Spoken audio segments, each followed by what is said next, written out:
Over the past 2 years, I have now made over 7,600 some odd designs to my Etsy shop, though if I am being honest, it's probably more like over 10,000 because I'm not even counting the ones that never even made it to the shop or the ones that I accidentally deleted instead of deactivating. And all over on YouTube, people are going to tell you that the reason why your designs don't sell are because of your lack of sales on a shop, or maybe even lack of reviews on your shop, or maybe it's your pricing and it's your mock-ups.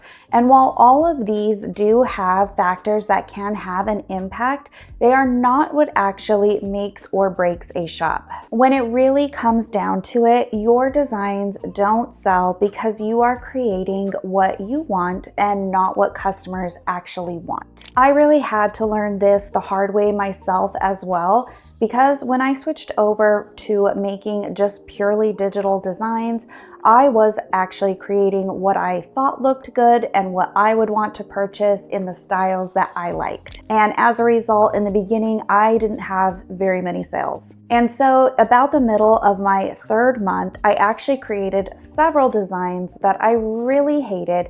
I thought that they were ugly and I didn't like the quotes on them. And those are the designs that actually went viral, and I started having those 500 sale days. So in this video, I am going to go over the thing that has the most amount of impact on making your listing sell, and what I did to make sure all of my designs had that same equal chance moving forward. If you are new to the channel, I am Bailey, the owner of Bailey Design Co., a 7-figure digital design Etsy shop, and I now teach others how to do the same on their own shops on this channel and in my online communities. I know that you have all heard it before. Create high demand, low competition products and you will see sales. However, the issue isn't finding low competition products with high demand. We have all sorts of software that tells us this type of info. It's actually creating those products in a style that people want to actually purchase. I did not want to name this video "You Don't Make Sales" because your designs aren't good, but the reality is, after auditing hundreds and hundreds of Etsy shops, one of the biggest issues wasn't SEO or wasn't pricing or wasn't even the mock-ups. It was design issues. So let's say that you find this amazing keyword, nutcracker PNG, that has a really high search and a low competition. And you do a quick search on Etsy and you personally don't like anything that you see, so you decide to make something that looks like this because that maybe is your style and you don't get any sales. And then you just keep repeating this process over and over again until you get to the point where you just give up because you haven't seen any traction. The issue is not that you didn't research or that you weren't consistent with listing products. It's just that you failed to listen to the audience on Etsy, because it literally gives us the info to be successful. I still go through this same thing. For instance, right now on Etsy, in the digital space, the print-on-demand space, and even in home decor, the big style trend right now is coquette. And personally, I hate pink bows on everything, but that doesn't mean that I don't create designs that are completely coquette right now because they are really selling. Here is another example. A lot of people don't see what the big deal is with Highland cows and why we keep creating them, and that there are tons of designs and products with them. But I personally love them, and these are actually on my walls in my house right now, and I may or may not be about to get two to go in my back pasture. So anyways, here is my step-by-step process for designing what sells and making sure, again, that each listing has a chance. You'll take your keyword and search this up in Etsy.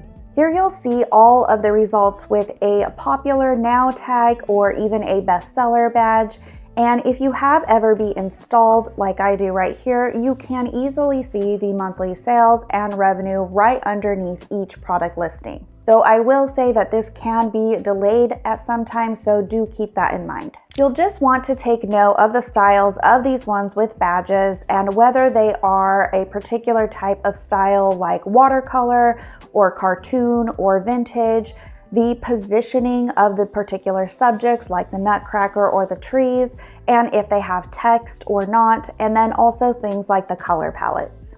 Once I have a good understanding of what is selling, it's time for me to then create 3 different variations of what I saw by combining different aspects of the design to make a brand new style. I do want to repeat that this is to make a new style by drawing inspiration from certain aspects of the other designs of what is working and then combining them into something that is unique and not to simply copy bestsellers. Because, side note, copying a best-selling design usually will not work as it's already ranked with more sales and reviews, and the Etsy algorithm is smart enough to send this listing, or rather send traffic to this listing of who already knows who is going to convert by buying it, and therefore it is in your best interest just to create something completely different and unique that customers would be interested in. In my design club, I not only give you the low competition products to sell daily, but also the AI prompts and examples to create them in 5 different AI generators. But I do also have videos showing how to change prompts and apply different ways to take a unique perspective on a listing. So if finding trending products and AI prompts is something that you do struggle with, then be sure to check out the link in the description below. So I used to always make 3 variations of a design because when I was just starting out, I didn't have a lot of shop data or really any insight into what was working for my own shop.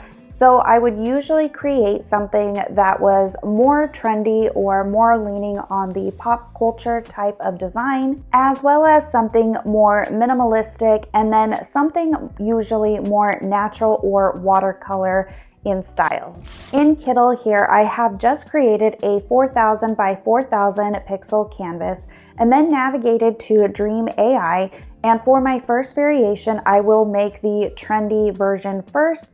And since I saw a lot of pink coquette with Christmas trees and bows, I am going to make mine be something that is related to coquette, but instead of pink, I'm doing the blue floral pattern, which is also known as the grand millennial style that is really popping up everywhere right now. So this is kind of basically trend combining, and I have chosen watercolor as the style. This next one here is my more minimalist or more traditional variation, and I only use the colors red, green, and gold to get that more traditional look.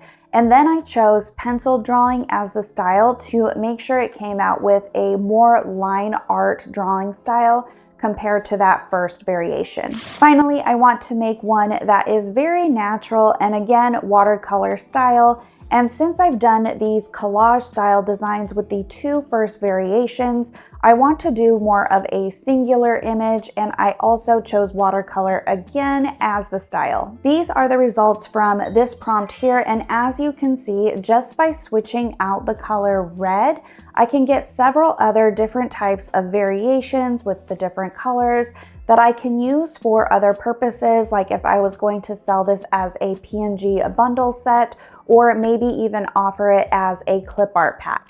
My next step in the process would just be to download these and save these and then add them to my Etsy listings. And if you would like to see how you can quickly do this in bulk in just about 5 minutes, then be sure to watch this video right here, as it does go over my exact listing process for PNG designs like these, as well as Tumblr wrap. And as always, thanks so much for watching, and I will see you all in the next video.